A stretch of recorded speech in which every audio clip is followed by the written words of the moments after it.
Donald Trump is adding to his electoral vote total. Michigan certified him Monday as the state's winner in the presidential election. The final electoral vote total, Trump 306, Clinton 232. But Green Party candidate Jill Stein says she may request a recount in Michigan, as she already has in Pennsylvania and in Wisconsin. Hillary Clinton's campaign is joining the recount effort in Wisconsin, and she's under fire from Trump and his top aides, who spent Monday blasting that recount effort. Trump said a series of tweets Sunday, writing nothing will change from the recount efforts, and without citing evidence, he suggested that millions of people voted illegally. Gabriel Debenedetti is a political reporter with Politico. He's with us from Arlington, Virginia. Thank you so much, Gabe, for being with us. We appreciate it. I want to look at these statewide recounts since 2000. If we break down the numbers here, there have been 27. But out of that, just 3 changed that state's outcome, and the average change was just 282 votes. Trump's lead in these 3 states is more than 10,000 votes. So what does Hillary Clinton actually get out of this? Bill, that's a good question. Basically, what the Clinton campaign wants at this point is just some sense of legitimacy of these results, and that's because there have been some concerns about the legitimacy of these elections. Let's be quite clear, though, this is a Jill Stein operation, not a Hillary Clinton operation. Her campaign has been very clear that they do not expect any of the results to change. They're just signing on because since Clinton would be the one who would be mostly affected by any switch in the results, they want to make sure this is all going exactly according to the procedures. But they do not expect to see any real change at this point. So I think it's kind of interesting here, a lot of people talking about it, that Trump blasted the recount efforts again on Twitter. But then he also introduced the possibility that millions of people voted illegally. He seems to have taken this from a conservative website that's part of a lot of conspiracy theories. What do you make about this point? Well, clearly what he's trying to do is just throw into question the legitimacy of all of it. But a lot of the Clinton allies that I've spoken with recently are basically saying, hang on, you're saying that the election that you won was illegitimate? So it's a bit of a puzzling claim overall, really. I mean, there hasn't been any real evidence to show that these millions of votes had been stolen or done illegally. So it's a bit of a puzzler. But, you know, what we think he's trying to do is add a level of uncertainty to the conversations about what's going on in these in the recounts.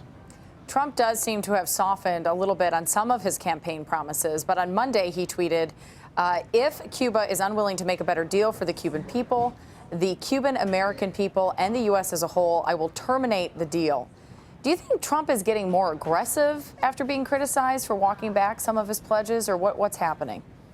That's certainly part of it. We also know that he was in South Florida when this all went down, and that's obviously a place that feels very strongly about Cuba and about Fidel Castro, who passed away. So what I think we're seeing is him being influenced by his surroundings. He clearly was reacting to what we saw in the moment, and that's where we are now. That's a good point. Very interesting. Trump is meeting Tuesday now with Mitt Romney and Senator Bob Corker, considered 2 top picks here for Secretary of State.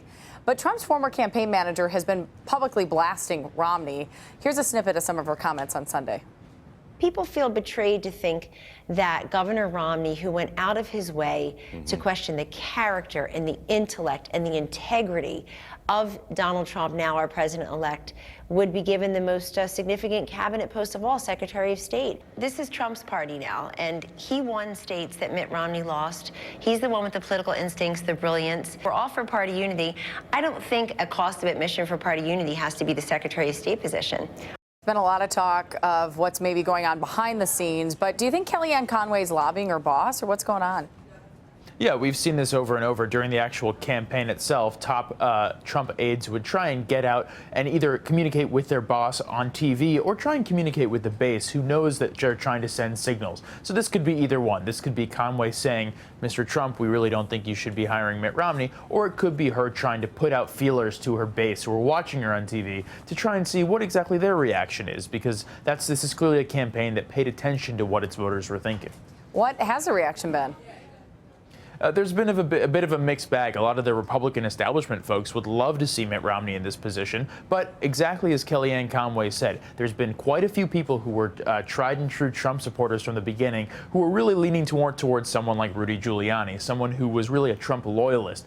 Question, of course, is whether they'd prefer to have someone who's a loyalist or someone who would be, let's say, internationally respected. So there are a lot of different factors in on this one, but it's going to be a bit messy as we get closer and closer to Decision Day. Gabriel Debenedetti, thank you so much for joining us. We appreciate it. Thank you.